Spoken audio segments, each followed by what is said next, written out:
আর কত রক্ত ঝরবে,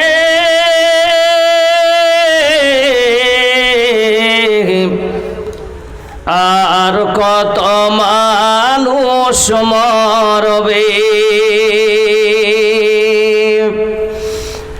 আর কত রক্ত ঝরবে,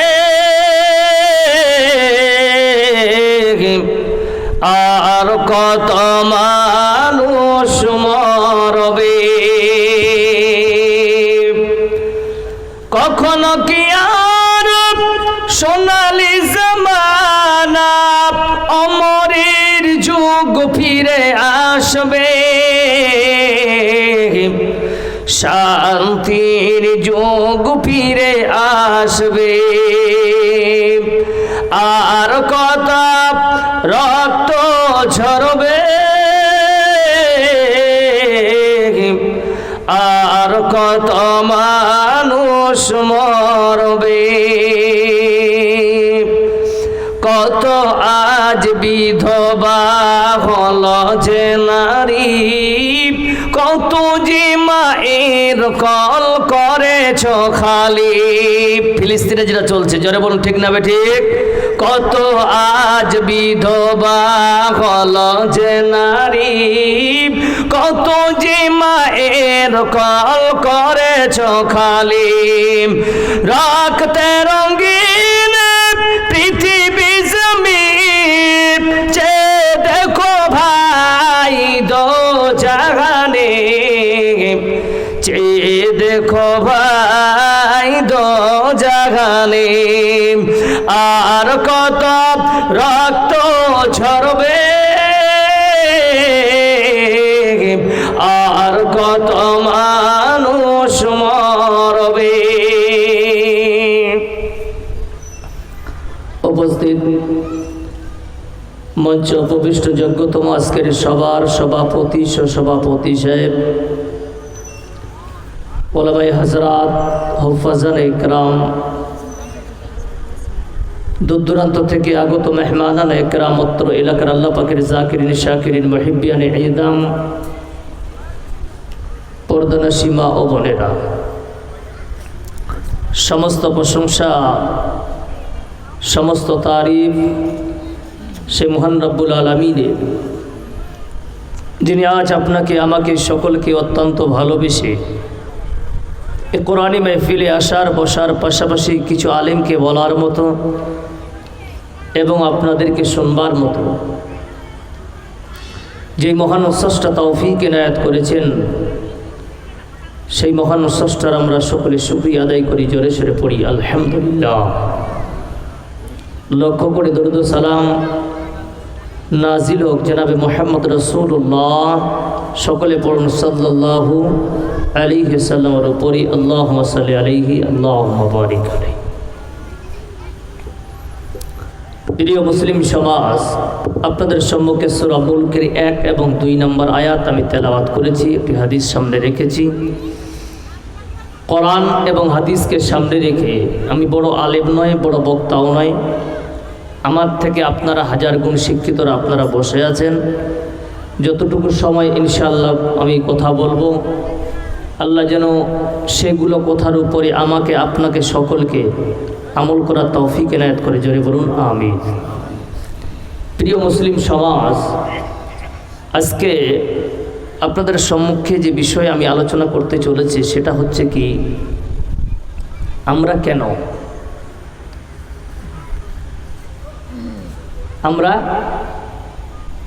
আমরা কেন এখন যদি আপনাদেরকে প্রশ্ন করা হয় আপনি কে, আপনি কি বলবেন? আপনাকে যে হু আর ইউ, আপনি কেমন আছেন, আপনার নাম কি, আপনার বাড়ি কোথায়, পুরো বায়োডাটা আপনি বলে দিতে পারবেন। বলুন ঠিক না বেঠিক? কিন্তু আপনি একবার বলেন তো আমি কেন? কেউ উত্তর দিতে পারবেন?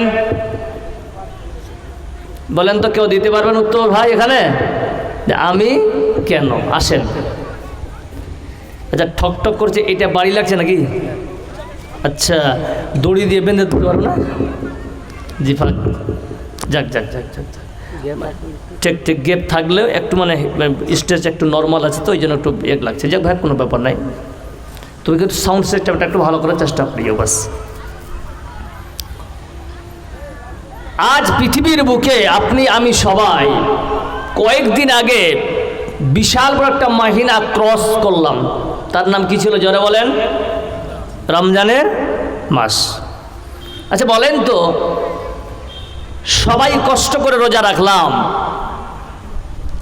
আপনার রোজা কবুল হলো কি হলো না কে বলতে পারবেন?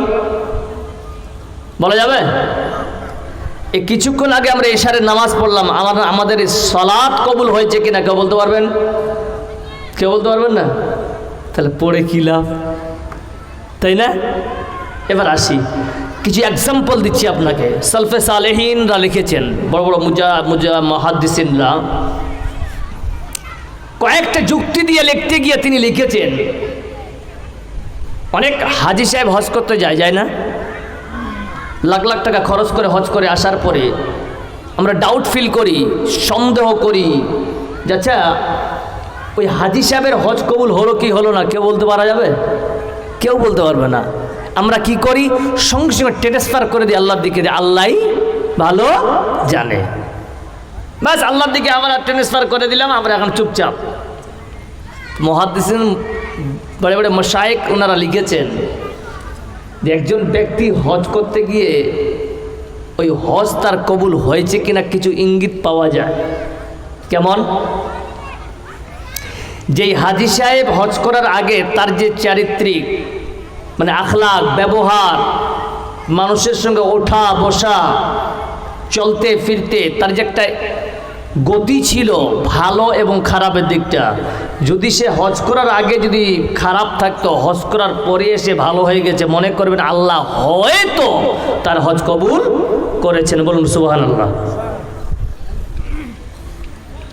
আর যদি না করে, জাস্ট জিয়ারত হয়েছে, টাকা খরচ হচ্ছে, আল্লাহর কাছে কবুল করাতে পারেনি।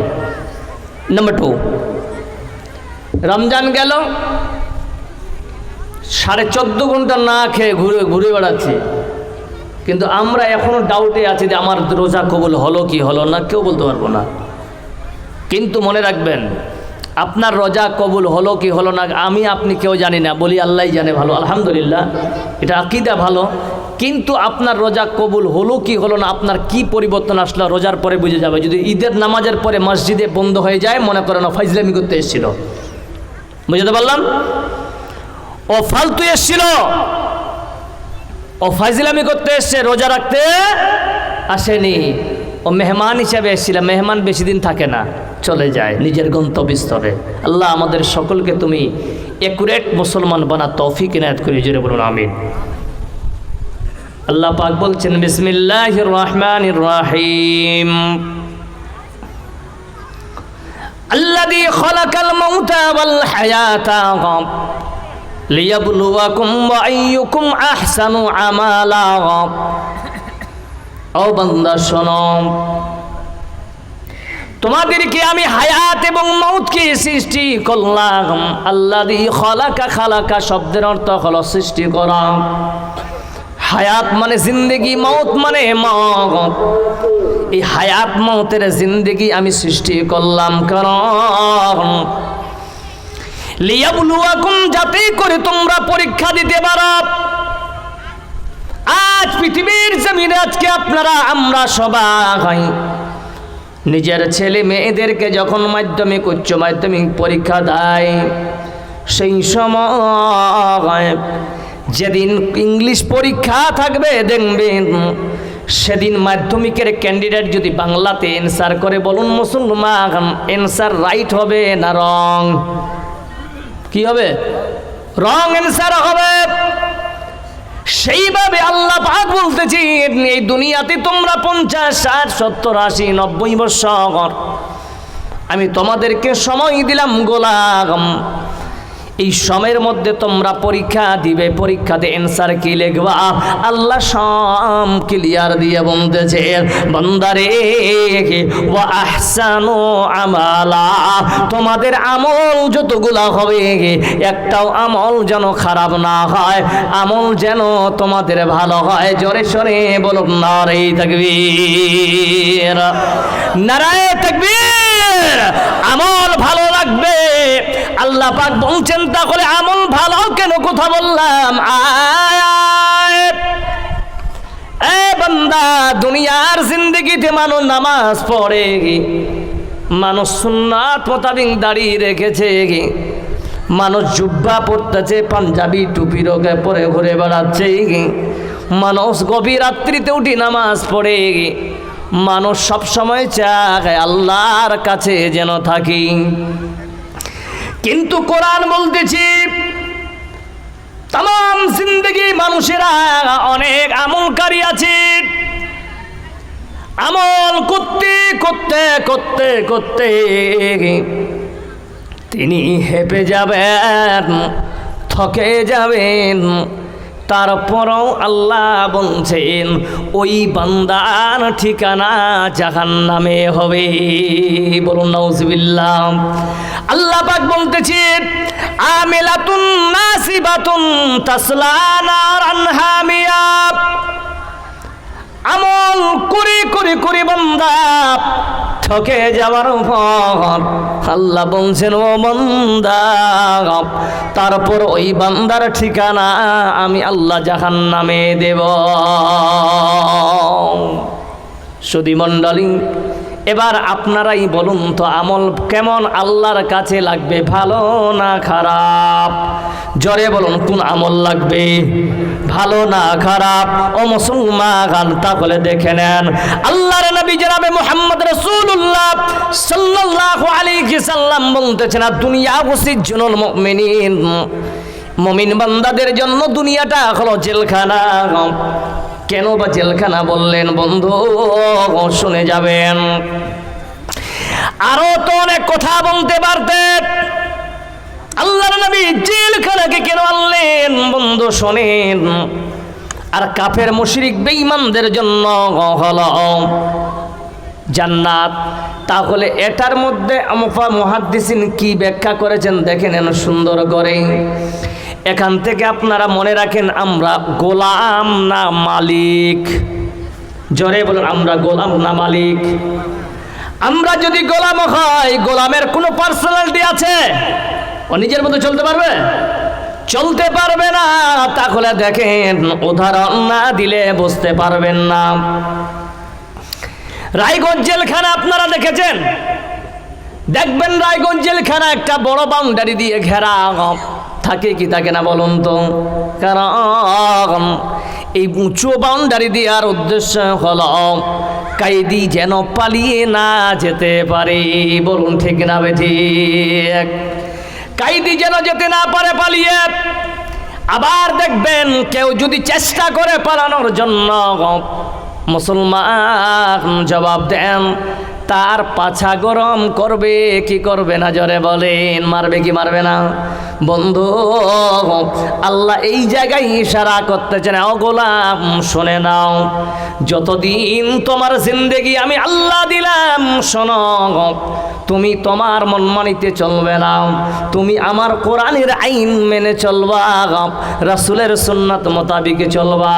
আমি আল্লাহ তোর জন্য জান্নাত রেডি রেখেছি। বলুন সুবহানাল্লাহ। সুধী মণ্ডলী, তাহলে দেখেন কোন বান্দা যদি জেলখানায়, কেমন বলা হয়েছে বন্ধু,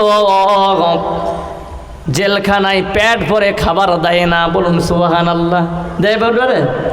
পেট ভরে খাবার দেয় না, যতটুকু দেওয়ার অতটুকুই দেয়। আল্লাহর নবীর হাদিস শোনুন, নবী বলেছেন উম্মত তোমরা এক পেট খালি রাখবা, এক পেট তুমি পানি খাবা, এক পেট তুমি খাবার খাবা। যদি এই সুন্নাত মোতাবেক খাবার খাও বান্দারে, জীবনেও তোমার কোনোদিন রোগ হবে না। আজকে আল্লাহর নবীর উম্মত আমরা সুগারে লিপ্ত আছে, বলুন ঠিক না বেঠিক? আমরা থাইরয়েড, সুগার আর গ্যাস্ট্রিক এভরিথিং বড় বড় রোগে আক্রান্ত, আবার আমরা বলি গর্ব করে বলি আমার সুগার হয়েছে। মুসলমান, এটা তো বড় বাড়া। তাহলে আসেন, কেন এই রকম হলো? আজকে পৃথিবীর জমিনে আপনার আমার সকলের আজকে ঈমান যদি ঠিক নাই, আমরা বেঈমানি রাস্তা অতিক্রম করেছি। আমরা কোন জায়গা থেকে টাকা কোটিপতি হওয়াটাই হলো স্বার্থ। আমরা যদি কোটিপতি হতে পারে তাহলে লোক আমাদের কোটিপতি বলবে। টাকা হারাম জায়গা থেকে আসুক না কেন, অথবা হালাল জায়গা থেকে আসুক না কেন, আমাকে বড় লোক হতে হবে, বলুন ঠিক না বেঠিক? আজকাল জামানায় তাহলে একটা ওয়াকিয়া বলার আগে আপনাকে বলি রে মুসলমান, শোনো, আজকে যারা আল্লাহ বালা হবে, আল্লাযী খালাকাল মাউতা ওয়াল হায়াতা লিয়াবলুয়াকুম আইয়ুকুম আহসানু আমালা, নেক আমল তাদেরই পক্ষে সম্ভব যারা আল্লাহকে সারাক্ষণ ভয় করে চলবে, বলুন সুবহানাল্লাহ। খাবে গফলত মে সোয়ে হুয়ে মুমিনো, খাবে গফলত মে সোয়ে হুয়ে মুমিনো, ऐशो इशरत दिखाने से क्या फायदा। क्यों अपने रब को जवानी में भूला ये तू, और ताकत के बोते पे फूला ये तो, जब जवानी ढलेगी तो पछताएगा, जब जवानी ढलेगी तो पछताएगा, ऐसे रोने रुलाने से क्या फायदा। শুধু মণ্ডলী, বুখারী শরীফের 2221 নম্বর হাদিসে আমার নবী রাহমাতুল লিল আলামিন বলতেছেন, ও আমার উম্মাহ শোনো, এই যে আপনারা বসে আছেন বন্ধু, আমরা সবাই বসে আছি নেকির আশায় কিনা, জোরে বলেন নেকির আশায় বসে আছি কিনা? হ্যাঁ না না বলুন তো ভাই, একবার সবাই তো নারায়ে তাকবীর, আর একবার বলো নারায়ে তাকবীর। আওয়াজ নাই, একবার জোরে বলেন তো দেখা যাবে ইনশাআল্লাহ। নারায়ে তাকবীর, মাশাআল্লাহ। এরকম জাগ্রত থাকবেন ইনশাআল্লাহ। এবার যে আপনারা বসে আছেন, দেখেন আমল, ভালো আমল করলে ভালোই বলা হবে। আল্লাহুস সামাদ। আন আবি হুরায়রা রাদিয়াল্লাহু তাআলা আনহু قال قال قال رسول الله صلى الله عليه وسلم ألا إن ذني عمدي بي أنا معه। এই যে আপনি বসে আছেন, আল্লাহ পাক জানেন কি জানেন না? জোরে বলেন। আপনার মনে কি আছে আল্লাহ সব জানেন। জানার পর ফেরেশতারা বলবে ও ফেরেশতারা যাও যাও, আমার বান্দারা আমার ব্যাপার কি ধারণা করে। আলা ইন্দা জান্নি আমদি বি, আমার বান্দারা আমার ব্যাপারে কি ধারণা করে, কি চায়, কি চায়। আল্লাহ পাকের কথা শুনি ফেরেশতারা বলবেন, তোমার বান্দারা তোমার জাহান্নাম থেকে ভয় পায়। আল্লাহ বলছেন ওদের ধারণার সঙ্গে আমি আল্লাহ আনা মাহু, আনা মানে আল্লাহ বলছেন আমি মাহু, ওদের ধারণার সঙ্গে আমি আছি, বলুন সুবহানাল্লাহ। আলা ইনদা জান্নি আবদি বি আনা মাহু ফাইন যাকারানি ফি নাফসিহি। অনেক মানুষ মনে মনে আল্লাহর জিকির করতেছেন। আল্লাহ, এই যে আমরা আমল করতেছি বরবাদ বরবাদ, ওগো মাবুদ তুমি আমাদের সকল ইবাদতকে কবুল করে নাও। এই কথা যখনই বলবেন, আল্লাহ পাক বলতেছে ফাইন যাকারানি ফি নাফসিহি যাকারতু ফি নাফসি, বান্দা মনে মনে তুমি আমাকে স্মরণ করেছ, আমি আল্লাহ তোমাকেও মনে মনে স্মরণ করে নিয়েছি, বলুন সুবহানাল্লাহ। ফাইন যাকারানি ফি মিলাইন খায়র, আল্লাহ তৃতীয় নম্বর অপশন দিতেছেন, নবী গো তোমার উম্মতকে তুমি জানাও ফাইন দাকারানি ফি মিলা শব্দের অর্থ হলো ভরা মাহফিল, সমাগম। ওগো নবীজি, কোন বান্দা যদি ভরা সমাগমে আমাকে স্মরণ করে, আমি আল্লাহ যাকারাতু ফি মিলাইন খায়রুম মিনহুম, ভরা মজলিসের সব থেকে যাকে আমি ভালোবাসি তার সমতুল্য সকলকে আমি স্মরণ করে নেকি দিয়ে দেব। জোরে সরে বলুন নারে তাকবীর। সুধী মণ্ডলী, তাহলে আজ আমাদের ক্লিয়ারিটি দিতে হবে, আমাদের মুত্তাকিন মুমিন বান্দা তৈরি হতে হবে কিনা, জোরে বলেন। সুধী মণ্ডলী, আজকে কেন আপনি ভাই ভাই ঠাই ঠাই করেন? মাত্র 1 শতক জমির জন্য আমরা ভাই ভাই মারামারি করি কি করি না? বন্ধু, আপনি নিজেকে একজন গোলাম ভেবেছেন, আর গোলামের কোনোদিন জমি জায়গা থাকতে পারে না, গোলামের কোনোদিন ব্যাংক ব্যালেন্স বেশি থাকতে পারে না, গোলাম কোনোদিন নিজেকে বাহাদুর মনে করবে না। গোলাম সব সময় চাইবে আমি আল্লাহর গোলামি করতে এসেছি, আর গোলামের মাথা উঁচু, আল্লাহর ব্যতীত কাউরে সামনে নিচু হবে না। মাথা উঁচু তো দূরের কথা, গোলাম মাথা নিচু করে থাকবে সব সময়, কারণ গোলাম তারা যারা নিজেকে অপরাধী মনে করবে, আর পৃথিবীর জমিনে যারা ঈমানদার, আপনারা আমরা সবাই যদি নিজেকে একজন অপরাধী মনে করে, আল্লাহর কসম করে বলতেছে ওই বান্দার দ্বারায় কোনোদিন খারাপ কাম হবে না। সুধী মণ্ডলী, তাহলে আসেন, এই আজকে ভাই ভাই ঠাই ঠাই কিছু জমি জায়গার জন্য কেন এরকম ঝামেলা? মুসলিম শরীফের 2য় খণ্ড হাদিস নাম্বার 61-62 তে হাদিসটা এনেছেন। পুরো পৃষ্ঠা একটা লম্বা।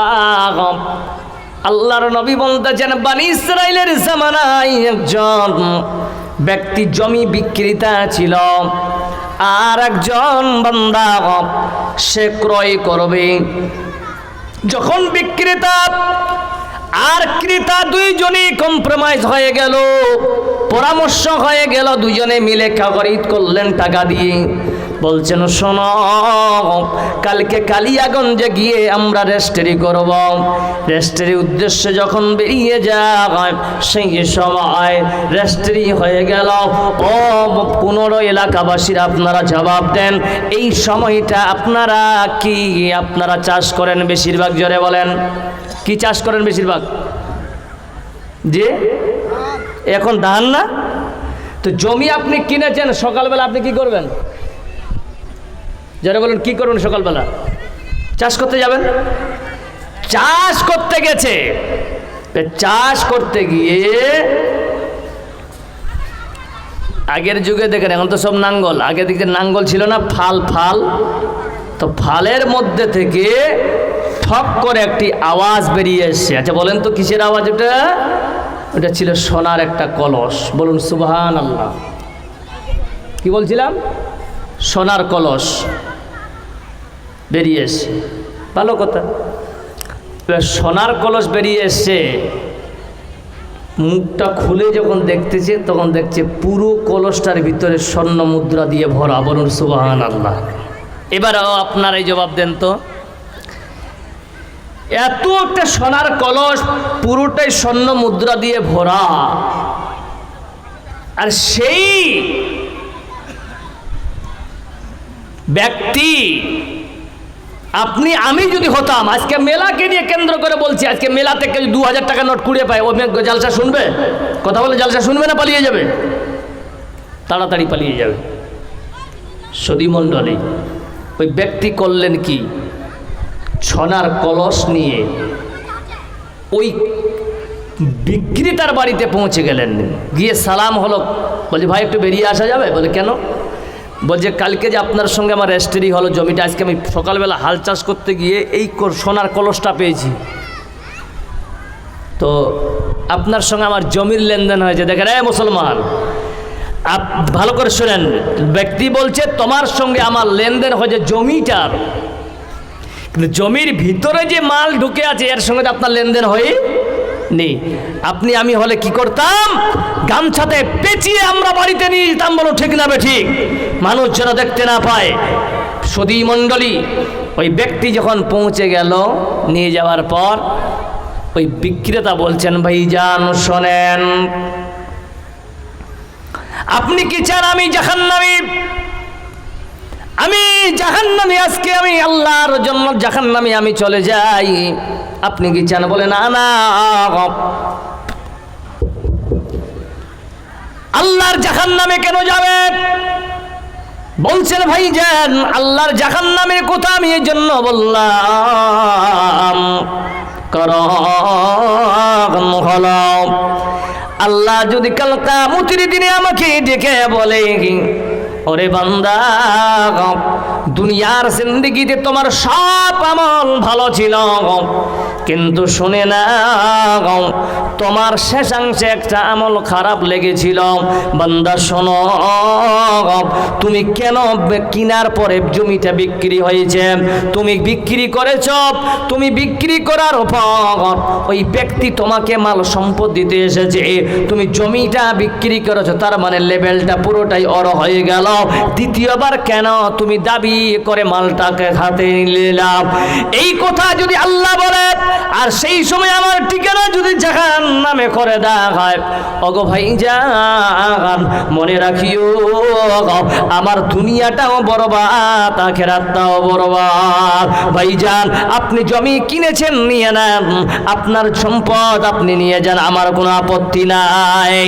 ওই ব্যক্তি বলছেন, ভাইজান আপনি নিজের ঠিকানা জান্নাতে করতে চান, তাহলে আসেন, আমার ঠিকানা কি আল্লাহ জাহান্নামে দিবে না? কেমন করে? আল্লাহ কাল কিয়ামতের দিন যদি আমাকে প্রশ্ন করে, বান্দারে তুমি এই দুনিয়াতে তুমি ছিলে, তুমি জমিটা ক্রয় করেছ, ক্রয় করার পরে তুমি সোনার কলস পেয়েছ রে বান্দা, পাওয়ার পর তুমি দ্বিতীয়বার কেন ওই মালটা তুমি নিতে গেলে? তোমার সঙ্গে তো লেভেলটার দাম হয়েছে, মালটার তো দাম হয় নাই। এই কথা যদি আল্লাহ প্রশ্ন করে, তাহলে আমি জিন্দেগি বরবাদ হয়ে যাবে, ইহকাল পরকাল। আল্লাহ বিনা হিসাবে হয়তো জাহান্নামে দিতে পারে। ভাইজান, এই মাল আপনাকে আমি দিয়ে গেলাম। এই জায়গায় একটা নুকতা বের হচ্ছে, দেখেন। আজ শুধু ওয়াকিয়া আপনাদেরকে বলবো, পাশে একটা শুনবো, দারুণ কথা। এই জায়গায় মানুষ এই সম্পদ করতেছে কেন? শুধু পেটের দায় কিনা? জোরে বলেন, জোরে বলেন, পেটের দায় কিনা? কিন্তু আগে মানুষ চুরি করত অভাবের কারণে, এখন মানুষ চুরি করছে স্বভাবের কারণে। বলুন ঠিক না বেঠিক? আজ যত চোর আছে সবাই চুরি করতেছে, আমাকে কোটিপতি হতে হবে। বড় বড় নেতারা আছে, এরাও চুরি করে কি করে না? জোরে বলুন। ভারতবর্ষের এদের থেকে বড় ডাকাত আর কেউ নাই। বলুন ঠিক না বেঠিক? সুধী মণ্ডলী, যদি বলেন কেমন, সেই যারাই হোক, যে কোনো নেতা হোক না কেন, যারা গরিবের মাল হালাত মেরে খাবে, মুসলমান প্রমাণ করে দিয়ে যাচ্ছি, যেই বান্দা গরিবের একটা টাকা হক মারা হক খাবে, তাদের পেটে লাত মেরে কেউ যদি টাকা খায়, একটা দুইটা তিনটা বছর পর ওই রাস্তায় রাস্তায় লাত খেয়ে বেড়ায় কিনা? বলুন ঠিক না বেঠিক? সুধী মণ্ডলী, এতদিন ধরে মেম্বার সাহেব আপনার বাড়িতে ছিল, আমার বাড়িতে ছিল, আমাদের এলাকার মেম্বার। 5 বছর মেম্বারি করার পর যত যদি ভালো লোক হয়, যদি ভালো ব্যবহার করে, মানুষ মওত পর্যন্ত তাকে সালাম দিবে। বলুন ঠিক না বেঠিক? আর যদি চরিত্র খারাপ হয়, বান্দা 5 বছর পরে তোমার সামনে গরিব মানুষ চা খাবে, তোমাকেও জিজ্ঞাসা করবে না হচ্ছে কিনা। বলুন ঠিক না বেঠিক? এই মুসলমান, তাহলে আমরা লড়তেছি পেটের দায়। আল্লাহ পাক সূরা তালাকের 2 নম্বর আয়াতে 3 নম্বর আয়াতে বলছেন, 2 এবং 3 নম্বর আয়াত আল্লাহ পাক বলছেন, ওয়া মাইয়াত্তাকিল্লাহা ইয়াজআল লাহু মাখরাজা ওয়া ইয়ারযুকু মিন হাইসু লা ইয়াহতাসিব। বান্দা আয়াত কি জন্য আল্লাহ পাক বলছেন, ওয়া মাইয়াত্তাকিল্লাহা, বান্দা ভয় কর, ভয় কর, আমাকে ভয় কর। কি লাভ আল্লাহকে ভয় করে? আল্লাহ বলছেন, বান্দা তুমি রিজিকের তালাশ করে বেড়া, বলে হ্যাঁ আমি আল্লাহ বলতেছি, ওয়া ইয়ারযুকু মিন হাইসু লা ইয়াহতাসিব। বান্দা তোমার রিজিকের ব্যবস্থা আমি আল্লাহ কোন জায়গা থেকে করব? তোমার পরিকল্পনার বাইরে। জোরে একবার বলা যাবে না? আর এই তাকবীর। ইমানের পথে অবিচল থেকে আমাদের মরণ যেন হয়।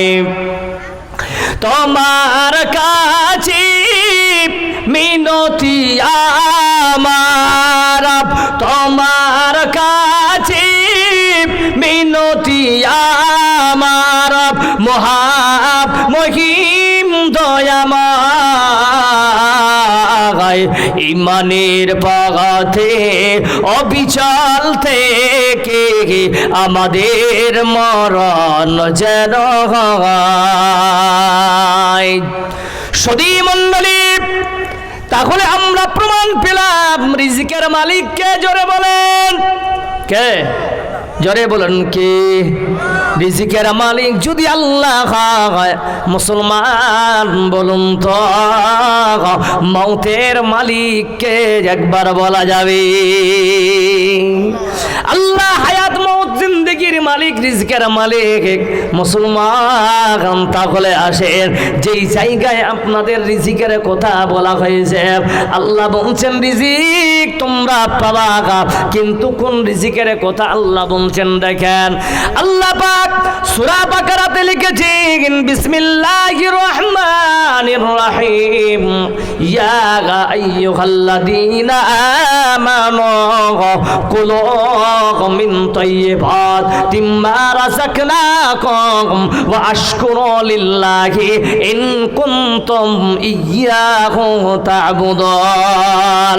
আল্লাহ পাক বলতেছি, এ ঈমানদারেরা শোনো, কুলু মানে খা, বলুন সুবহানাল্লাহ।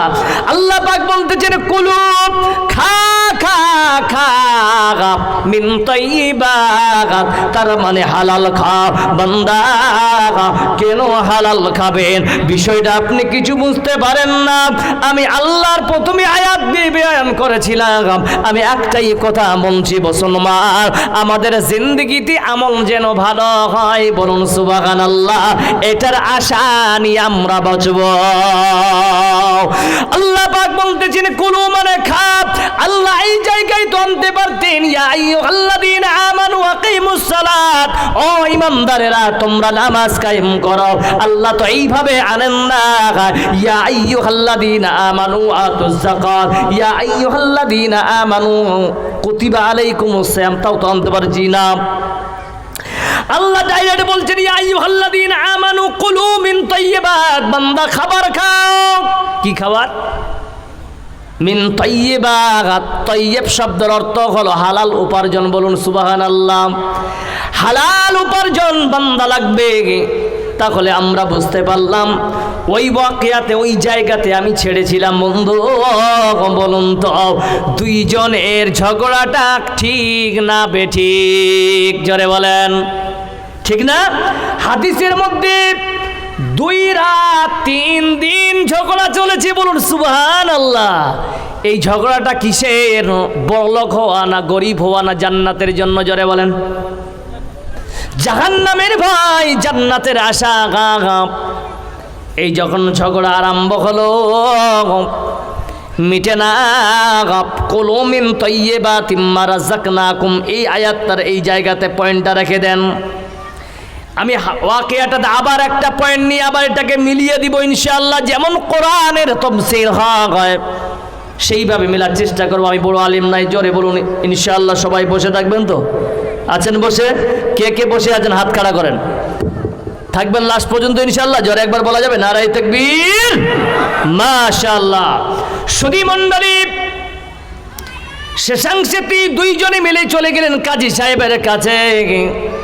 ও কাজী সাহেব, আমাদের ম্যাটারটা হলো এইভাবেই, আমরা দুইজনে এই কলস স্বর্ণ মুদ্রা নিয়ে ঝগড়া করতেছি। ও গো কাজী সাহেব, মেহেরবানি করে আমাদের আপনি সঠিক ফয়সালা করে দিন। কাজী সাহেব বলছেন ঠিক আছে। চিন্তা ভাবনা করার পর বলছেন, জিন্দেগিতে বহু সমস্যার সমাধান করেছি, কিন্তু এই রকম সমস্যার কোনোদিন সম্মুখীন হয়নি। সঙ্গে সঙ্গে তিনি কিছুক্ষণ পর দুইজনকে ডেকে বলছেন, আব্দুল্লাহ ও আব্দুর রহমান। আব্দুল্লাহ মনে করেন যিনি ক্রেতা, যিনি খরিদ করেছেন, আব্দুর রহমান যিনি বিক্রি করেছেন। ও আব্দুল্লাহ, তোমার ছেলে আছে? বলে হ্যাঁ। ও আব্দুর রহমান, তোমার মেয়ে আছে? বলে হ্যাঁ। বলছেন শোনো আব্দুল্লাহ, তোমার ছেলের সঙ্গে আব্দুর রহমানের মেয়ের বিয়ে দিয়ে দাও, এই কলসের সমস্ত সমস্যার সমাধান হয়ে যাবে। সুধী মণ্ডলী, সঙ্গে সঙ্গে ক্রেতা বলছে, আব্দুল্লাহ বলছেন অসম্ভব, বিয়ে তো আমার মেয়ের সঙ্গে আব্দুল্লাহ আব্দুর রহমানের ভাইয়ের দিয়ে দিব, কিন্তু যেই ম্যাটারটা নিয়ে এসেছিলাম কলসটারে বিচার তো আপনি করলেন না। বলছে এটার কি বিচার হচ্ছে দেখো, আপনাদের কোন এলাকাবাসীদেরকে বলি, মেয়েদেরকে যখন বিয়ে দেন নগদ মোহরানা হয় না বাকি? জোরে বলেন, নগদ মোহরানা বাকি হয়? মোহরানা দেওয়া হয়? বাংলা নেই সমঝতে যে লোক বলছি মোহরানা দেন তো আপনারা? তো কথা বলেন না, ভাত খেয়েছেন আপনারা? আমিও খাইনি, আপনারাও খাইনি, তাই না? ঠিক আছে, আর বলবো না, আপনাদের ডিস্টার্ব হচ্ছে যদি। তো আমরা মোহরানা দিই তো ইনশাআল্লাহ। তো মোহরানাটা নগদ হয় না বাকি? আল্লাহ পাক কোরআনে বলতেছেন, সূরা নিসা আয়াত নাম্বার 2, ফাতুন নিসা সাদুকাতিহিন্না নিহিলা। বান্দারে, তোমরা যখন নিকাহ করবে মোহরানা তোমরা আদায় করো। বলুন সুবহানাল্লাহ। মোহরানা আদায় করতে হবে। এটা কার আইন? জোরে বলুন, কার আইন? আল্লাহ। কাজী সাহেব বলছেন, শোনো, তোমার মেয়ের মোহরানা স্বরূপে কলসির মধ্যে যতগুলো স্বর্ণ মুদ্রা আছে, অর্ধেক স্বর্ণ মুদ্রা তোমার মেয়ের মোহরানা স্বরূপ দেওয়া হবে। একবার বলুন সুবহানাল্লাহ। ফট করে আব্দুর রহমান বলছে, আর বাকিগুলা? বলছে বাকিগুলো তোমরা অলিমা খাওয়াবে। এই খাবার নাম চলে এসছে, একবার বলা যাবে না সুবহানাল্লাহ? বলছে কলসটা কি করব, আর বাকি বলছে শোনো, মোহরানা অলিমা খাওয়ানোর পর যদি অবশিষ্ট বেঁচে যায় এলাকার গরিব মিসকিনকে তোমরা সাদকা করে দিবে। আজ না হয় কাল তুমি যাইবা কবরে, আজ না হয় কাল তুমি যাইবা কবরে, যাওয়ার সময় দেখবে চেয়ে গো তোমার সবই রইল পরে, যাওয়ার সময় দেখবে চেয়ে গো। দাদা গেছে নানা গেছে কেউ এলো না ফিরে, দাদা গেছে নানা গেছে কেউ এলো না ফিরে, সবারই যাইতে হবে গো ভাইজান অন্ধকার কবরে, সবারই যাইতে হবে গো।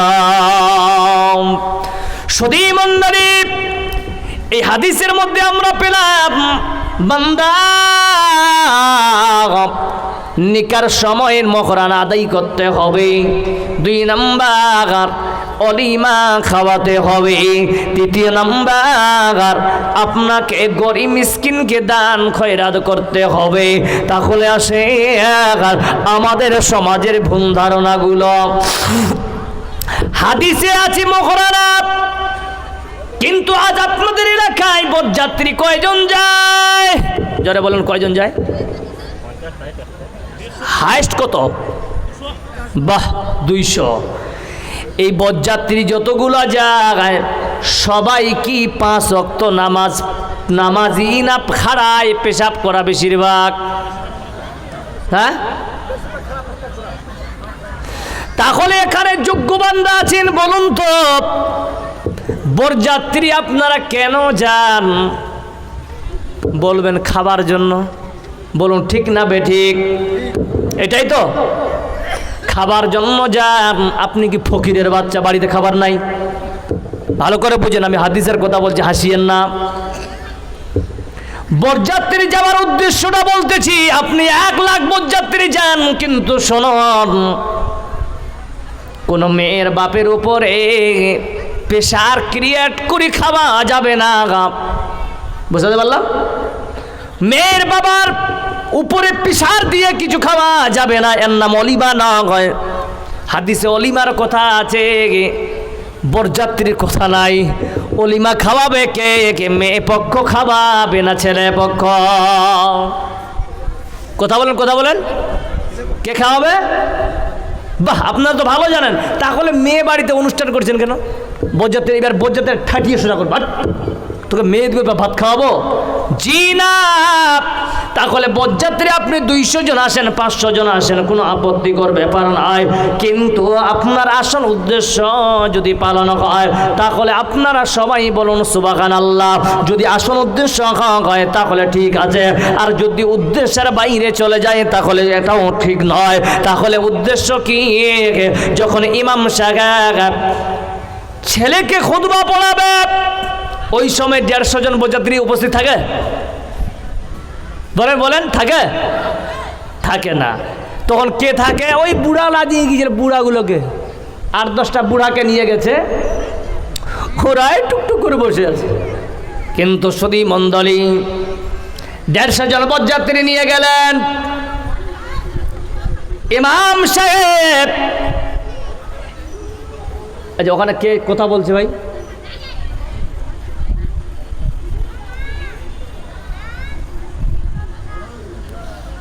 ইমাম সাহেব শুনুন, আপনি যখন খুতবা পড়াচ্ছেন, খুতবার শেষে একটা দোয়া পড়া হয়, নিকার যেটা দোয়া, ওই দোয়াটার নাম কেউ জানতে পারবেন? কেউ দোয়াটা স্মরণ আছে কারণ? ইমাম সাহেব পড়াবে বারাকাল্লাহু লাকা ওয়া বারাকা আলাইকা ওয়া জামাআ বাইনাকুমা ফি খায়র। এই সময় যদি 200 জন বরযাত্রী উপস্থিত থাকে আর তাদের সঙ্গে যদি এই দোয়াটা পড়ে বন্ধু, তাহলে বরযাত্রী আসা সার্থক হবে, বলুন সুবহানাল্লাহ। আর যদি ভাত পানি খাওয়া দাওয়ার পর বান্দা ঘুরে বেড়াতে যায়, সিগারেট খেতে যায়, গুটখা খেতে যায়, এই রকম বরযাত্রীর দরকার নাই, বলুন ঠিক না বে ঠিক? তাহলে আমরা নগদ মোখারানা দিব। মায়েরা বসে আছেন, শোনান, আজকে ছেলেটার ডিমান্ড নিয়ে বিয়ে হচ্ছে, আপনাদের এলাকায় আছে কিনা জোরে বলেন? বেশি না কম? বেশি না কম? যেই বাপেরা নিজের সন্তানদের বিয়ে দেওয়ার জন্য মুখটা কুমিরের মতো হা করে আছেন, আপনার ফিউচার প্ল্যানিং আপনাকে বলে দিচ্ছি বাবা, যদি আপনি হাদিস কোরআনের বাইরে কোনো আমল করেন তাহলে মনে রাখবেন বন্ধু, আপনার বৌমার হাতে ছাটা পিটা ছাড়া উপায় নাই। যদি বলেন কেন? এই এলাকায় আমি চ্যালেঞ্জ ছুড়ে দিয়ে গেলাম, কেউ 20 লক্ষ টাকা ডিমান্ড নিয়েছে, বড় বিজনেসম্যান হয়েছে। কি ভাই হয়েছে? জীবনে হয় না, গাই হতে পারে না, কারণ লটারি কাটা কোনোদিন বড় লোক হতে পারবে না, কারণ আল্লাহর নবী লানাত করেছেন, বলুন সুবহানাল্লাহ। লটারি কাটাকে দেখবেন হঠাৎ কোটিপতি, আর কয়েক মাসের মধ্যে সে ফকির, বলুন ঠিক না বে ঠিক? অনরকে যারা ডিমান্ড নিয়ে বিয়ে করবে তাদের এই পরিস্থিতি এইরকম, হঠাৎ করে দেখবেন বড় লোক। এবার ঈদের দিনে, ঈদের ঠিক 15 দিন আগে মেয়েকে বিয়ে দিয়েছে, বিয়ে দেওয়ার পর 10 কাটা মাটি বিক্রি করে নিজের মেয়েকে ডিমান্ড দিয়ে বিয়ে দিয়েছে। এবার 3 মাস আগে মনে করেন রোজার আগে বিয়ে দিয়েছে ছেলেটাকে, মেয়ের বিয়ে দিল জমি বিক্রি করে, এর কাছে ধার করে টাকা নিয়েছে, ওর কাছে টাকা নিয়েছে, এরকম হয় কি হয় না জোরে বলুন? বন্ধন থেকে লোন নিয়েছে, মেয়েটাকে সারতে হবে। এবার মেয়ে 4 মাস পরে বাপের বাড়িতে গেলেন, ঈদের দিনে মাহারে মা বাবাকে দেখব, ছোট ভাইকে দেখব, এই আশা নিয়ে মেয়ে এবার বাবার বাড়ির দিকে রওনা দিয়েছে। মেয়েকে দেখে, দিদিকে দেখে ছোট ভাই মেন গেট যখন খুলেছে, আহারে যখন দেখেছে দিদি এসেছে, সঙ্গে সঙ্গে ছোট ভাই দিদির সঙ্গে কথা না বলে দৌড়ে পালিয়ে গেছে। বাট ছোট ভাইকে প্রচন্ড আদর করতো। আহারে আমি কি অপরাধ করলাম ভাই, তুমি আমার সঙ্গে কথা না বলে কেন পালিয়ে গেলে? সঙ্গে সঙ্গে দিদি মাকে সালাম দিল, বাবাকে সালাম দেওয়ার পর নিজের ছোট্ট ভাইকে খুঁজে বেড়া দেখতেছে, আমার ছোট্ট ভাইটা ঘরের কোণে লুকিয়ে টস টস করে পানি ফেলাচ্ছে। সঙ্গে সঙ্গে বলছেন, ভাই রে এই চোখের পানি তোমার কেন পড়তেছেন ভাই জানতে পারি? বলছেন, দিদি জানো না, তোমাকে বিয়ে দেওয়ার পর সারা একটা মাস আমরা রোজা রেখেছি রে বোন।